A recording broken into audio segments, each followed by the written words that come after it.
안녕하십니까. 신인근의 군사TV 디펜스 브리핑입니다. 자, 미국의 또 육군이 사용하는 차세대 지금 이 지대지 미사일이 있습니다.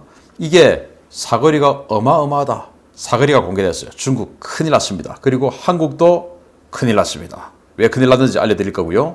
러시아가 정말 이 과거에 엄청난 무기 기술 가지고 지금까지도 그걸 울고먹고 있는 것 같은데 완전히 새로운 개념의 무기를 만듭니다. 보겠습니다.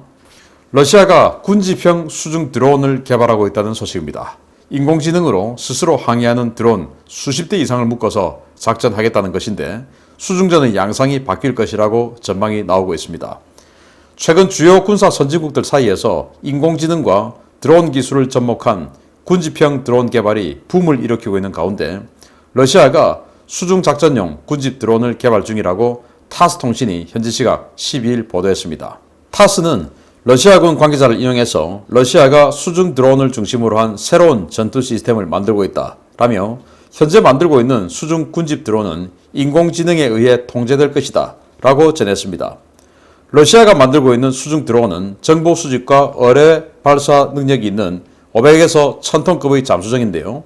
이들은 인공지능을 이용해 수중에서 스스로 기동하고 적을 공격할 수 있으며 필요하다면 기존 유인 잠수함으로는 상상할 수 없는 심해저까지 잠수하는 능력을 갖출 예정입니다. 러시아가 가장 공을 들이고 있는 것은 심해저 환경에서의 신호 송수신 문제인데요. 러시아는 현재 1000km 거리에서 약 10m의 오차로 신호를 송수신할 수 있는 기술을 개발한 것으로 전해졌습니다. 수중 군집 드론이 완성될 경우 이러한 드론들은 기존의 핵 잠수함에 대해 대단히 위협적인 무기가 될 것으로 보이는데요. 과연 러시아의 이런 시도가 수중전의 패러다임을 바꿀 수 있을지 지켜봐야 하겠습니다. 자, 군집 드론이라고 해서 뭐 요만한 거 이런 게 아니고 500톤이나 1000톤쯤 되는 그런 잠수 함정이에요. 그런데 사람이 안 탄다는 겁니다. 예를 들어서 우리 3000톤급 잠수함. 그렇지만 거기에는 이제 사람이 거주하는 그 공간들이 굉장히 많죠. 사람이 또 왔다 갔다 해야 되니까 통로도 있을 것이고 거주하는 침실, 또 욕실, 주방, 뭐 아주 많은 주방에 식자재 창고 뭐 아주 많은 공간이 사람이 탐으로 해서 소요되는 공간이죠. 그런데 만약에 그걸 사람이 안 탄다고 생각하면 그냥 압축을 딱 할 수 있죠. 그러면 500톤, 비록 500톤이라 하더라도 능력은 사실은 사람이 안 탔기 때문에 3000톤급 잠수함에 준하는 그런 능력을 가질 수도 있는 겁니다. 이게 이제 무인의 효과죠. 그래서 군집 드론이라니까 뭐 조그만 거 막 이렇게 하는 게 아니고 500톤에서 1000톤짜리 이런 소형 잠수함정을 사람이 안 타는 잠수함정을 만들어서 이걸 많이 깔겠다라는 것인데 그럼 이거 가지고 뭐 하냐? 일단 러시아의 전략 핵 잠수함 SSBN이 나옵니다. 나오면은 무르만스크에서 쫙 나오면은 그 무르만스크만 밖에 기다리고 있던 미국의 버지니아급 또는 시우프급 이 헌터킬러 SSN이 딱 따라붙죠. 그렇게 해서 미행을 하게 됩니다. 그러다가 이제 이 러시아의 뭐 아쿨라2 이런 것들이 딱 가다가 미국 공격해야 되겠어 하고는 이제 부상해가지고 얼음 깨고 뭐 해가지고 이제 핵미사일 쏘려고 하면은 이 헌터킬러 잠수함이 미리 어뢰를 발사해서 격침시켜버리죠. 이게 지금 냉전시대 때 미국과 소련, 지금은 미국과 러시아, 미국과 중국이 서로 간에 하고 있는 일들이죠. 그런데 러시아는 이 SSBN이 쫙 나오면 그냥 나오는 게 아니고 군집 이 소형 무인 잠수정들을 4척 또는 6척 이런 식으로 주변에 깔고 같이 나오는 겁니다. 자, 그러면은 여기에도 다 쏘나하고 무장하고 다 돼 있기 때문에 이 미국이 헌터킬러 잠수함이 접근하기가 곤란합니다. 그래서 접근하면 여기서 다 알게 되죠. 그래서 여기서 이 미국의 버지니아급이나 시울프가 따라오면 오히려 이 군집 무인 잠수정이 공격해버리는 겁니다. 그러니까 이제 미국의 헌터킬러 잠수함들이 러시아의 이 전략 핵 잠수함을 따라다닐 수 없게끔 되는 상황이 발생하는 겁니다. 대단히 이제 무서운 상황인데 문제는 이제 지금 이 국제 협약에 따라서 도덕적 문제 때문에 인공지능이 스스로 공격을 결심할 수 있는 것은 하지 말자라고 돼 있지 않습니까? 그렇게 되면 이제 그게 바로 터미네이터 상황 되는 것이죠. 그래서 이제 러시아 입장에서는 이 인공지능 잠수정하고 계속 통신이 돼야 되는데 뭐 기동하고 회피하고 뭐 피하고 뭐 또 은닉하고 숨고 이런 거는 전부 다 스스로 AI가 할 수 있는데 마지막 공격 명령은 인간에 대한 공격 명령은 인간이 명령을 하게끔 해야 되거든요.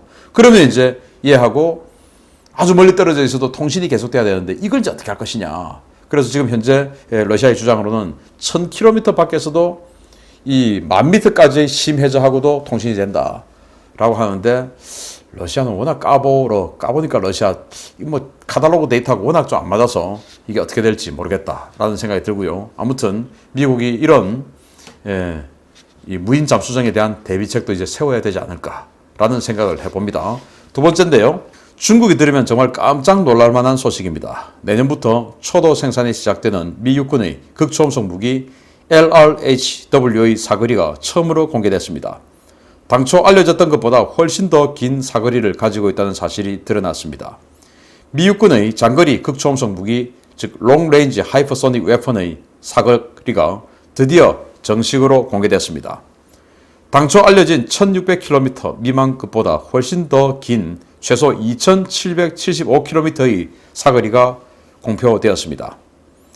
미 육군 대변인은 현지 시각 13일 브리핑을 갖고 LRHW는 최소 2775km 이상의 거리에서 기능을 제공한다 라며 이 미사일은 마하 5 이상의 속도로 표적을 효과적으로 타격할 수 있다 라고 밝혔습니다. LRHW에 탑재되는 육군, 해군 공용의 극초음속 활공 비행체 일명 CHGB는 지난해 실사격 실험에서 마하 5의 속도를 유지하며 6인치, 즉 15.24cm의 오차로 표적을 정확하게 타격해서 관계자들을 놀라게 했는데요. 이번에 사거리가 공개되면서 중국이 상당한 걱정을 하게 될 것으로 보입니다.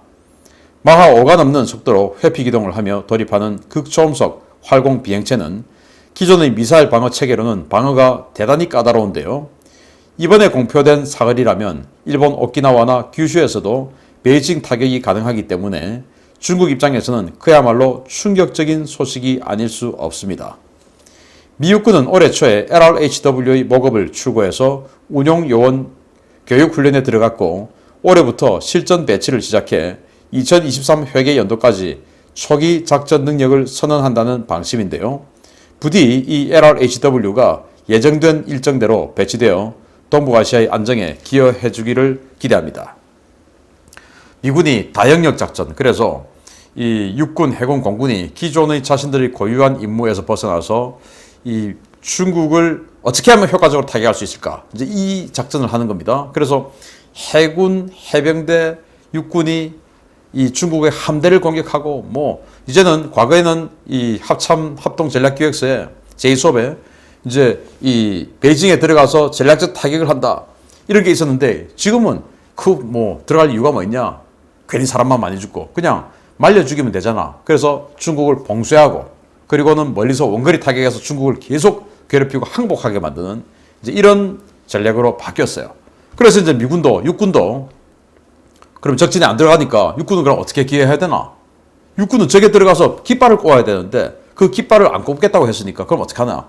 육군은 스스로도 그러면은 중국의 베이징을 타격할 수 있는 들어가진 않지만 타격할 수 있는 무기 체계를 만들었던 거예요. 그게 바로 이제 이 장거리 전략 미사일인데 이게 극초음속 그러니까 마하 5입니다. 뭐 대단히 빠른 건 아니고 마하 5의 속도로 날아가는데 문제는 탄두가 활공병체 웨이브 글라이딩을 합니다. 이렇게 퉁퉁 물 수제비 튀듯이 튀면서 가니까 이게 도대체 어떤 시점에서 뛸지 또 어느 시점에서 하강할지 또 뛸지 이걸 모르니까 요격을 할 수가 없어요. 그런데 이제 사거리가 한 1600km 이 정도로 예상을 했었는데 그러면은 오키나와에 있는 미군 기지에서 베이징을 타격할 수가 없어요.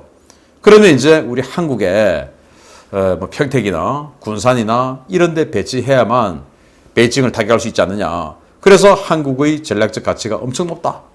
그래서 중국은 한국에게 그 배치하지 마라. 배치하면 우리 가만히 있지 않을 것이다. 라고 작년에 우리에게 압박을 하기도 했었는데 지금 공개된 자료 최초로 이제 사거리가 공개됐는데 최소 2775km다. 최소.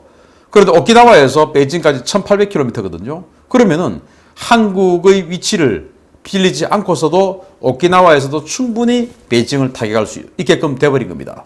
사세보에서도 마찬가지고. 그러니까 한국이 아니면 베이징을 타격할 수 없는 이런 상황이 되어야 미국이 한국의 이 동맹 가치를 더 높게 보고 한국에게 그래도 좀 양보도 하고 도와주는 것도 좀 있고 이렇게 될 텐데 한국이 없어도 베이징을 충분히 타격할 수 있으니까 미국군이 이 한국의 동맹 가치는 낮아졌다 라고밖에 할 수 없고, 물론 오키나와에서 타격하는 것보다 평택이나 군산에서 쏘는 것이 훨씬 더 빠른 시간에 베이징을 타격할 수 있으니까 베이징이 대비하는 시간을 줄여주기 때문에 훨씬 더 낫습니다. 그렇지만은 오키나와에서 쏴도 안 되는 건 아니기 때문에 한국의 동맹 가치는 낮아졌다. 안타깝네요. 자, 그런데 우리가 안타까운 건 또 안타까운 거고, 중국 입장에서는 큰일 났다. 오키나와에서 2,775km 최소니까 한 3,000km면 중국 거의 전역이 다 신장 위구르, 칭하이, 티벳 이런 데 빼고 과거 중원이라고 하는 곳들은 거의 전부 타격권에 들어가기 때문에 이거 지금 중국 어쩌냐, 큰일 났네요. 마치겠습니다. 감사합니다.